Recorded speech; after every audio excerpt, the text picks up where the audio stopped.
So this next gentleman, two very special things about him. Number one, he's a regular in our show. Give it up for that.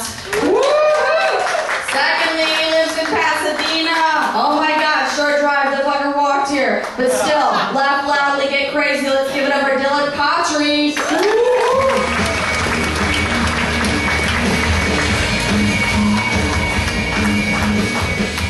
All right, let's give it up for our MC, Sal. Yeah.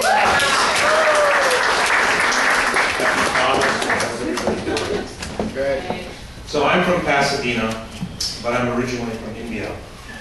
And everywhere I go, people expect me to talk with that Indian accent. So I will not disappoint you. I know you've heard this voice before. Hello. Thank you for calling Yahoo IT support. I am pleased to help you. My name is Brad Pitt. I see you have a software problem. It's a very simple problem to solve. All you have to do is unplug your computer and say Yahoo! We all have Indian doctors? Yes? No? Here's my favorite Indian doctor. Hello, my name is Dr. Ram Jiggy Ram. My patients call me Dr. Jiggy. I am a gynecologist. I love my job very much. Every day I go to work and I say, open sesame.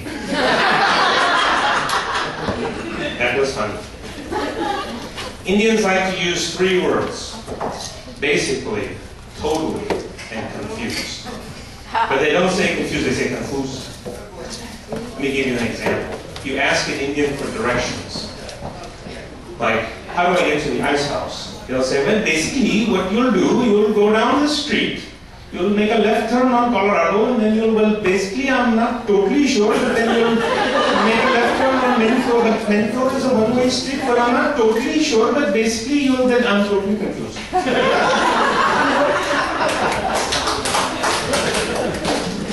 And then when you go see your Indian doctor, try to get a diagnosis from your Indian doctor, you'll say something like, well, basically the problem is that you have a problem with your heart. Now we're not totally sure because we're basically not, we're going to have to do some additional tests, so we're not totally sure, but basically we're confused.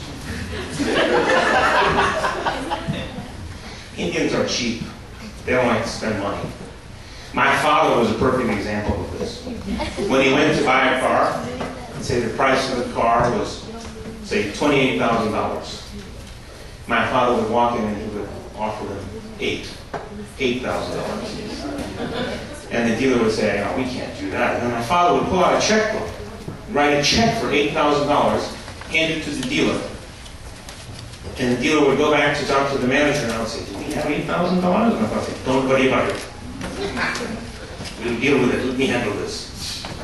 The dealer would come back and he would say, $8,000, I'm very sorry, sir, we can't do that. That's too much price difference. My father would say, okay, that's fine, just give me my check back and I'll be on my way. And he would say, now wait a minute, let's have a little discussion here. And 9 hours later, the true story, the dealer had come from 28,000 down to 17. And my father had gone from 8 to 8,000 to 8,500. And after 17 hours of negotiation, we were driving home in that car because we bought that car and we took all the paintings in the dealer room with us. It wasn't exactly the same car, it was a station wagon, but we were out there. Indians are cheap, they don't like to spend money. So, how many fathers do we have out there? Oh my God. Let's try that again. How many married people do we have out there? Oh, you poor bastards.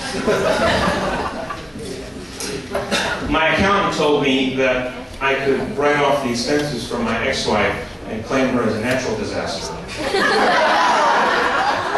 So I did. And I was promptly audited by the Internal Revenue Service.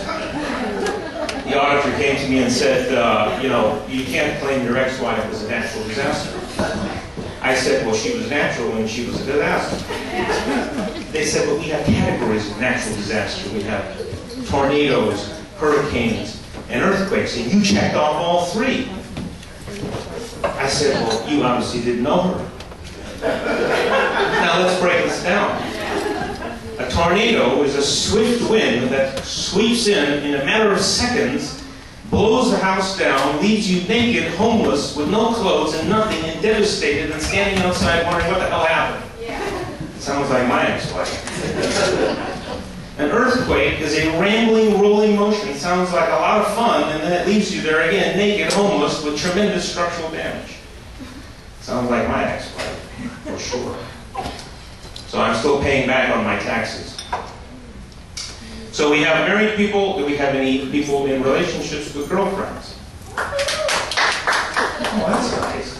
That's very good. What are 3 bad gifts to give to your girlfriend? Blender. Vacuum cleaner. See, now you're not supposed to read my routine. A scale. Scale. Took away my first one. Yeah. The second one is the trial membership in Jenny Craig. Bad idea. And also, do not give your girlfriend the keys to your house, especially if you live with your mother.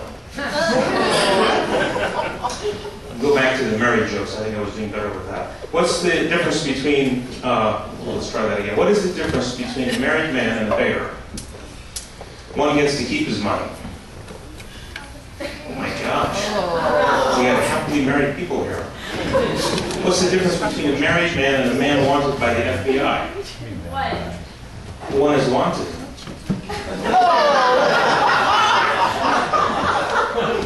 I better go back and check my material here. Let's try political jokes. Arnold Schwarzenegger is coming out in a new movie. It's called The Impregnators.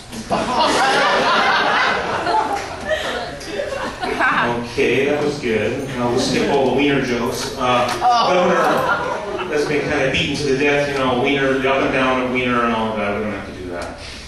So Governor Jerry Brown has come up with a new tax to try to balance the budget. It's called the date tax. Every time you go out on a date, the man has to pay $100 to the state of California. If you have sex, you have to pay an additional $100.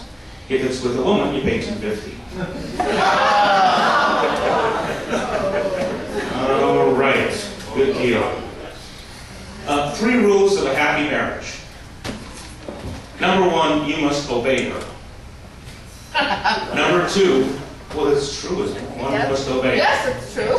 Number 2, you must always lose every argument, and you must obey her. Yes. And number 3, you must give her all of your money, and you must obey her.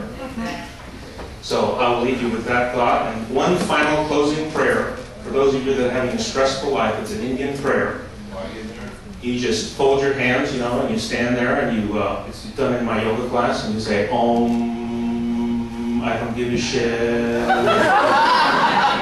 Thank you very much. My name is